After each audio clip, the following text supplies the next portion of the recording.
Mapema hii leo wanaharakati wa haki za binadamu wa Pwani na vijana wa kizazi cha Gen Z kutoka Mombasa walivamia jengo la ubalozi wa Tanzania kwa lengo la kushinikiza kuachiliwa kwa wanaharakati wa haki waliozuiliwa nchini Tanzania. Wakiongozwa na Francis Auma walidai waliozuiliwa nchini Tanzania ni Hussein Khalid, Willy Mutunga, Hanifa Farsafi pamoja na Boniface Mwangi baada ya Martha Karua kurudishwa Kenya. Tumekuja manake wenzetu tumepata habari wamekuwa detained in Tanzania. Hussein Khalid ambaye yuko kule amedeteniwa, na vile vile Willy Mutunga, Hanifa na Boniface Mwangi jana wamestorm hoteli yake kuharakisha. Martha Karua washarudi, kina Antonani ile Irungu washarudi, na sisi tumekuja hapa kusik audience nao wametufukuza. Tunataka kujua kwa nini Watanzania wanatuzuia kusik audience nao. Hivi sasa ameingia mtu ambaye kwamba hatambui undugu, umoja wala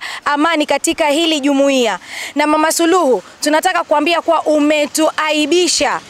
Pale ulipochukua mamlaka tulikuwa tunajivunia sisi kama wanawake, tukisema sasa nchi ya Tanzania itaendeshwa kwa miondoko ya kisawasawa, lakini hadi hivi sasa tumeona ndo kumekathiri ukiukaji wa haki za kibinadamu, mauaji ya kiholela, watu kupotezwa kimabavu, na hivi sasa Wakenya kukatazwa kuingia katika nchi jirani. Mama, unaharibu sifa za wanawake, unaharibu sifa za utawala bora hapa Afrika, na unaharibu sifa za demokrasia. Achilia wale na wacha Wakenya wazidi kuja kule wasikize kesi, na hata wale wa Tanzania pia waweze kuruhusiwa kuingia mahakamani.